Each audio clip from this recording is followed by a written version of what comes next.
Yogyakarta. Dalam belajar, kita sering dihadapkan dengan tantangan siswa yang menghafalkan banyak materi, penuh konsep, dan siswa biasanya cepat bosan. Gimana ya caranya buat siswa itu bisa belajar dengan nyaman dan menyenangkan?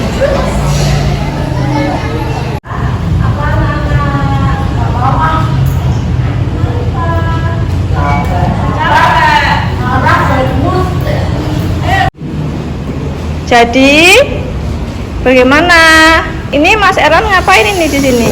Males. Kok males? Bosen ya sama ibu ya? Iya. Dari refleksi ini membuktikan bahwa metode konvensional belum mampu membangkitkan semangat berkolaborasi, berkomunikasi pada murid.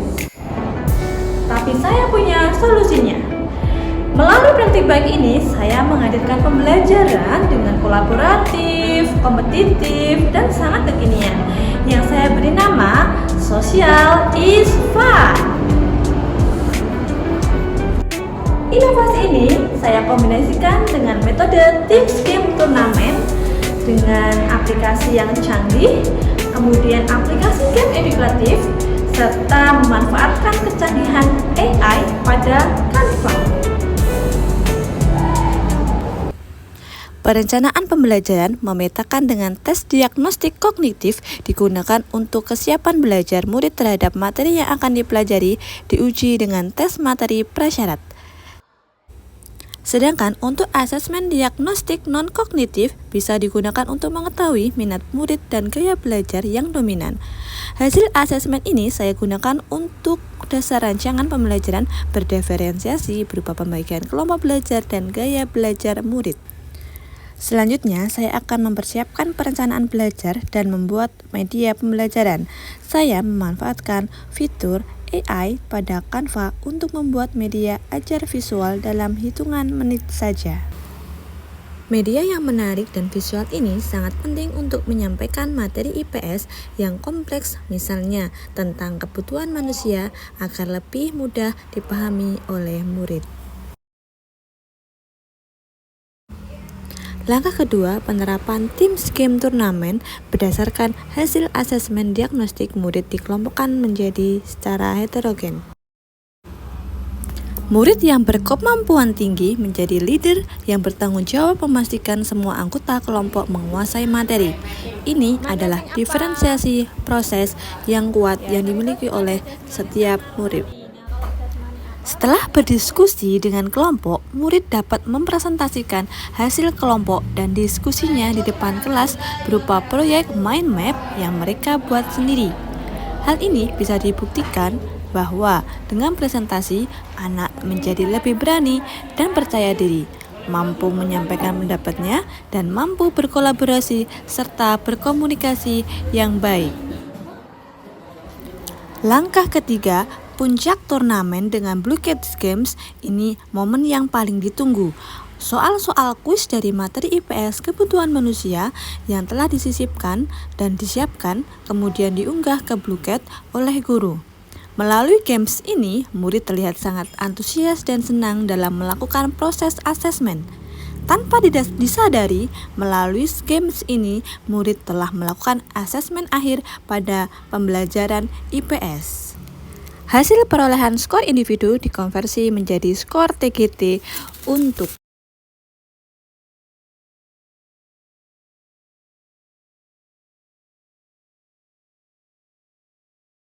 Lalu, bagaimana hasilnya? Inovasi ini memberikan dampak yang sangat luar biasa. Apa sih dampaknya dari inovasi ini terhadap proses pembelajaran di kelas? Wah, senang banget belajar IPS pakai media interaktif. Seru banget! Belajar IPS seru banget, apalagi gurunya berita. Saya jadi paham belajar IPS, Bu. Pembelajaran IPS seru banget. Saya senang mempelajari IPS karena mudah dimengerti dan medianya interaktif. Belajar IPS tuh menyenangkan, seru, full senyum, bervariatif, banyak kegiatan, pokoknya menyenangkan. Setelah saya melihat pembelajaran yang dilakukan oleh Bu Devita melalui metode Canva AI dan juga TGT, saya menjadi semakin terinspirasi karena pembelajaran tersebut banyak memberikan manfaat untuk anak-anak. Mereka menjadi mudah memahami materi, kemudian mereka juga menjadi lebih tertarik. Pembelajaran seperti itu sangat menjadi teladan untuk guru seperti saya. Setelah saya melihat pembelajaran Bu Devita, penggunaan Blogger dan AI Canva ini sangat revolusioner. Pembelajaran IPS jadi relevan dengan dunia murid dan efisien bagi guru dalam menyiapkan media pembelajaran. Halo, perkenalkan, saya guru matematika. Saya sudah melihat pembelajaran dari Bu Devita menggunakan metode TGT. Metodenya tuh sangat bervariatif dan anak-anak juga tidak cepat bosan. Dan anak-anak bisa belajar lebih memahami materi. Terima kasih Bu Devita. Tadi kita sudah melihat pembelajaran yang disampaikan oleh Ibu Devita, merupakan rekan saya mengajar di SMP ini. Saya adalah guru pendidikan agama Islam. Pembelajaran yang disampaikan oleh Ibu Devita tadi merupakan pembelajaran yang sangat menarik untuk dilihat dan juga diikuti, sehingga tidak hanya murid-murid, akan tetapi saya khususnya sebagai guru pun sangat tertarik untuk ikut mengikuti pembelajaran yang diajarkan oleh Bu Devita. Pembelajaran berdiferensiasi dengan metode Teams Games Turnamen dengan Blogger dan Canva AI mampu mengubah kelas IPS yang tadinya kaku menjadi lebih menyenangkan dan kompetitif. Mari kita ciptakan kelas suasana pembelajaran IPS yang lebih berkesan dan bermakna. Sosial is fun. Sampai jumpa di inovasi berikutnya.